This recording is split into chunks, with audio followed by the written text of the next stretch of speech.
Praise the Lord. மறுபடியும் ஒரு விசை உங்களை சந்திக்கும்படியாக பெரிய பாக்கியம் கர்த்தர் நமக்கு கொடுத்திருக்கிறார்.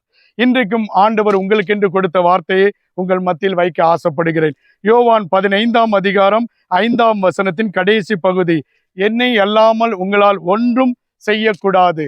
ஆண்டவராக இயேசு கிறிஸ்து சொல்றாங்க, என்னை அல்லாமல் உங்களால் ஒன்றும் செய்யக்கூடாது. ஆம் பிரியமானவர்களே, இன்றைய சூழ்நிலைகள், உலகத்தில் நடக்கிற இந்த போர்கள் நிமித்தம் பல உபத்திரவத்துக்குள்ளாக நம்முடைய தேசத்தின் மக்கள், ஜனங்கள் கடந்து செல்லுகிறார்கள். நீங்களும் நானும் உபத்திரவத்திற்குள்ளாக கடந்து சென்று கொண்டே இருக்கிறோம்.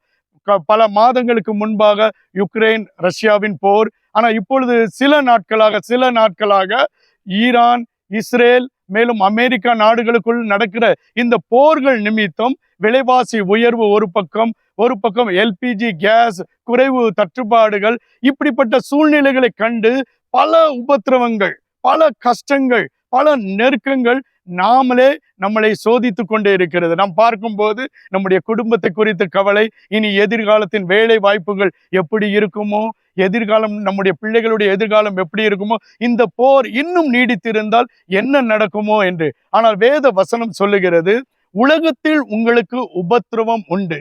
ஆண்டவராக இயேசு கிறிஸ்து சொல்றாங்க, உலகத்தில் உங்களுக்கு உபத்திரவம் உண்டு, ஆனாலும் நீங்க பயப்படாமல் திடன் கொள்ளுங்கள், ஏனென்றால் நான் உலகத்தை ஜெயித்தேன் என்று. உண்மையிலே உலகத்தை ஜெயித்த தெய்வம் ஒருவர் தான் இந்த உபத்திரவத்திலிருந்து உங்களையும் என்னையும், இந்த தேசத்தையும் இந்த உலகத்தையும் மீட்டெடுக்க முடியும். இந்த போர் நிறுத்தப்படுவதற்காக பல முயற்சிகள், பல நாடுகள், பல அரசியல்வாதிகள் ஏறெடுக்கிறார்கள். ஆனா அது எல்லாம் தோல்விக்கு நேராக கடந்து செல்லுகிறது.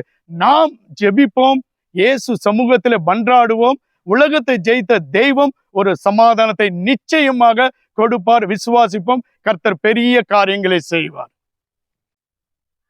எல்லாத்துக்கும் சோத்திரம். இப்போ சொல்லப்பட்ட அந்த காரியங்களுக்காக ஜபிக்க இருக்கிறேன்.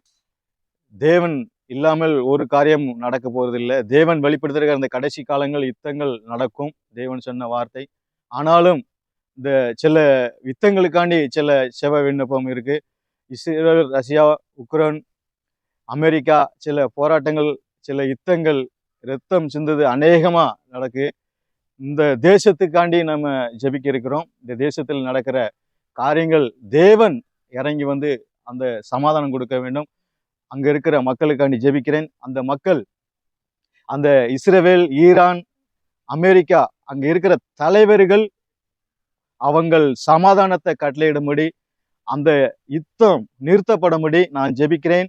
அங்க இருக்கிற ரத்தம் சிந்தது, அந்த அப்பாவி மக்கள் ரத்தம் சிந்தது, இயேசு இறங்கி அவங்க கண்ணீரை கண்டு அந்த யுத்தத்தை நிறுத்தும்படி ஜெபிக்கிறேன். அந்த யுத்தத்து மூலியமாக இருக்கிற தேசம் முழுக்க விலைவாசிகள், வேலைவாய்ப்புகள் பிரச்சனைகள், ஏழைகள் பாதிப்புகள், அநேக பிரச்சனைகள் இருக்கு. இயேசுவே அந்த வெளிநாடுகளில் யுத்தம் நடக்கிற அந்த தேசத்தை அவங்க கரத்துல ஒப்பு கொடுக்கிறேன். நீங்கள் அங்க இருக்கிற அதிகாரிகள் உள்ளத்துல பேசி சீக்கிரமாக அந்த யுத்தத்தை நிறுத்தவும், அங்க இருக்கிற மக்களுக்கு சமாதானம் உண்டாகும், இந்த வேலை வாய்ப்புகள் பிரச்சனை இல்லாதபடி வேலை வாய்ப்பு கிடைக்கவும், இந்த விலைவாசி குறைகவும், ஆவியானவரை நீங்கள் ஒவ்வொருவரையும் நீங்க ஆளுகை செஞ்சு இந்த யுத்தத்தை நிறுத்தி சமாதானத்தை கட்டளையிடும் நான் ஜெபிக்கிறேன். ஆவியானவர் எங்க ஜெபத்தை கேட்டீங்க, யுத்தம் நிறுத்தப்பட்டு நாங்கள் விசுவாசிக்கிறோம். எந்த ஒரு விலைவாசி பாதிப்பு மக்களுக்கு வராதபடி நீங்க நன்மை செய்யறீங்க. நன்மை செய்த தேவன் இந்த உலகத்தை கண்ட்ரோல் உங்க கரையில் வைக்கும்படி ஜெபிக்கிறோம். இயேசுவின் நாமத்தில் ஜெபிக்கிறோம் பிதாவே, ஆமென்.